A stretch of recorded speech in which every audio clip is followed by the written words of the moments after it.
Welcome to True Crime Stories for English Learners, where real-life mysteries meet clear and simple English.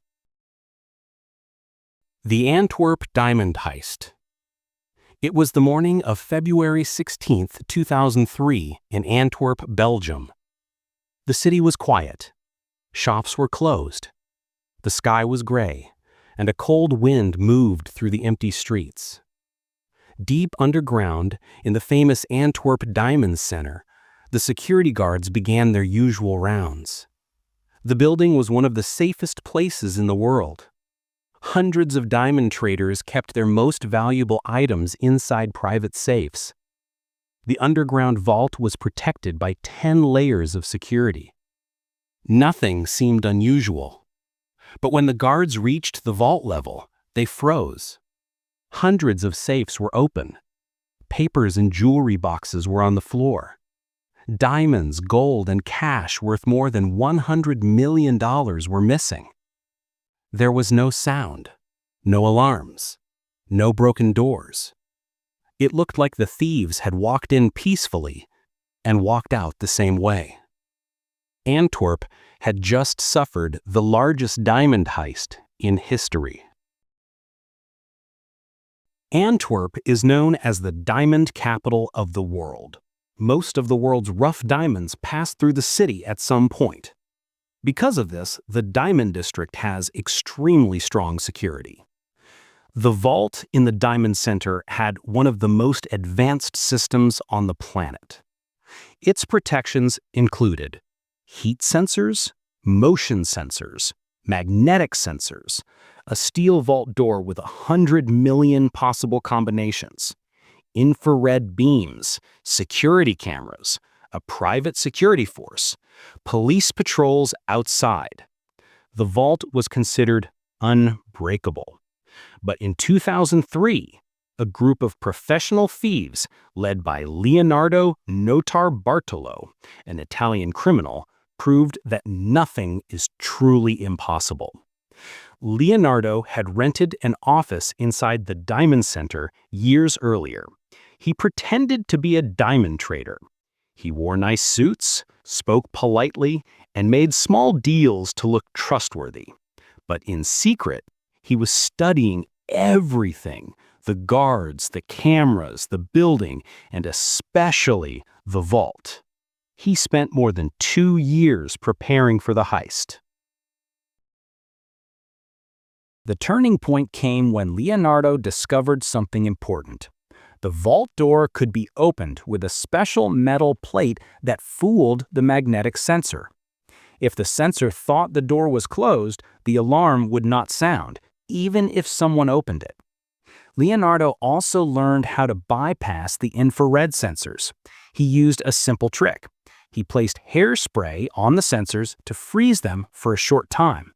Piece by piece, he and his team learned how to defeat every layer of security. They created perfect copies of the keys.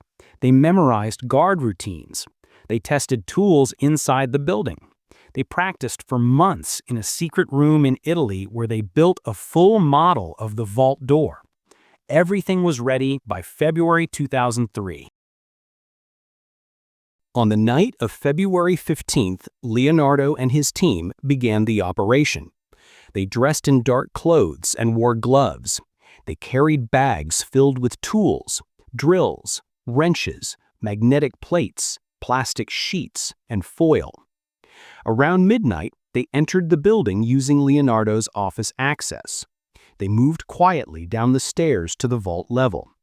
The cameras were active, but they placed plastic covers over the lenses to blind them.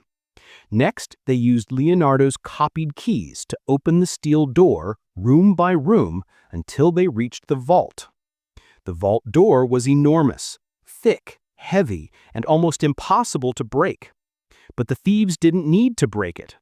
They placed the metal plate to trick the magnetic sensor. Then they used the copied key. The door clicked open. Inside, they sprayed hairspray on the heat and motion sensors. This created a thin film that made the sensors temporarily blind. Now nothing inside could detect their movements. The team stepped into the vault. Inside were more than 100 safe deposit boxes. Some were small, some were large, some were locked with advanced systems. The thieves brought tools to open them silently. They used plastic to catch falling pieces so no noise would echo in the room. For hours they worked without stopping, opening box after box. Inside the boxes they found uncut diamonds, polished diamonds, gold bars, jewelry, cash, rare coins, documents. They filled their bags until they were heavy and full. When they were done, they cleaned the room, they closed the safes they could. They collected their tools. Then they left exactly the same way they came. No alarm sounded, no guards noticed anything. At 5:30 a.m., they walked out of the building carrying the largest collection of stolen diamonds in history. At 6 a.m., the guards checked the vault as usual. When they opened the heavy door, they froze. The room looked like a disaster. Safe deposit boxes were open. Papers were on the floor. Boxes were empty. Some locks were broken. The guards immediately called the police. Soon, detectives and security experts arrived. They were shocked. There were no signs of forced entry. The vault door was unharmed. The alarms never went off. It looked like the thieves had simply walked in. Police quickly realized this was not a normal crime. It was extremely professional. Someone had studied the vault for a long time. Someone had understood the security system perfectly. The investigators called it the heist of the century. The police interviewed guards, managers, and diamond traders, but no one had seen anything unusual. The security cameras were covered with plastic, so they showed nothing. The alarm system had been tricked. The vault had been opened with a copied key. It seemed like the perfect crime. But then police made a discovery. The thieves had made one mistake. A homeowner near Antwerp found a trash bag in the forest close to his property. Inside the bag were half-eaten food, plastic gloves, old receipts, papers, and, most importantly, a small envelope with Leonardo's name on it. The man called the police. That trash bag changed everything. Inside the bag, investigators found pieces of tape with fingerprints, directions written in Italian, vault plans, test tools, and even diamond dust. It was a treasure chest of evidence. The police now had a name: Leonardo Notarbartolone. The police arrested Leonardo several days later. He said he was innocent. He claimed he was a simple diamond trader. But the evidence in the trash bag was too strong. Leonardo finally admitted that he had been inside the diamond center. But he told detectives something surprising. He said he did not take $100 million. He said the real thieves were diamond traders who wanted to commit insurance fraud. He claimed the vault boxes were mostly filled with fake or low-quality gems. The police did not believe him. Investigators continued searching Leonardo's home, car, and office. They found more tools and notes connected to the heist, but no diamonds, no gold, and no stolen jewelry. The stolen goods had vanished.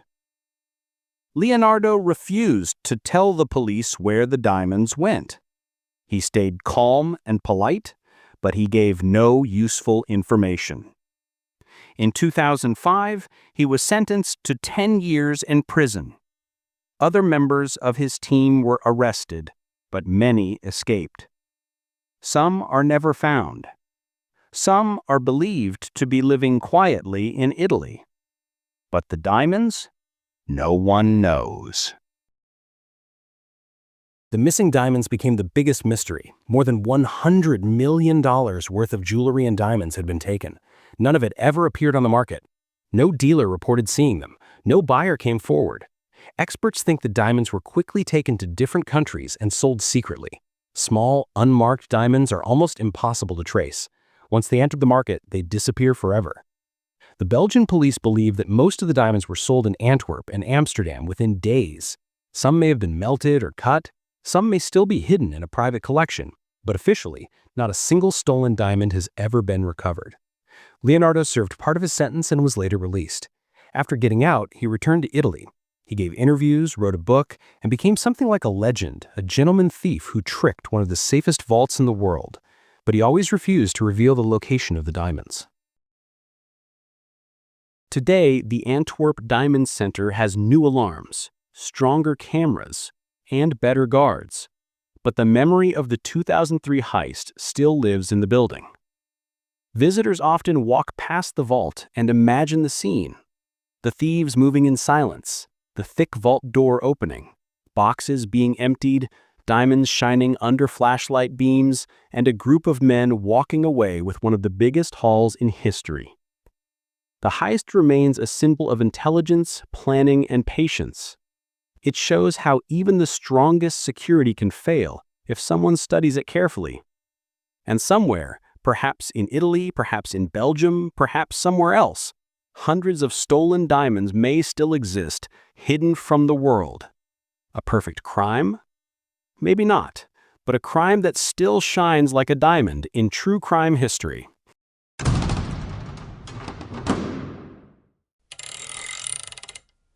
Another dark chapter closed, but the mystery of human nature continues. Thanks for listening to True Crime Stories for English Learners. Don't forget to subscribe and join me next time for another real story that's stranger than fiction.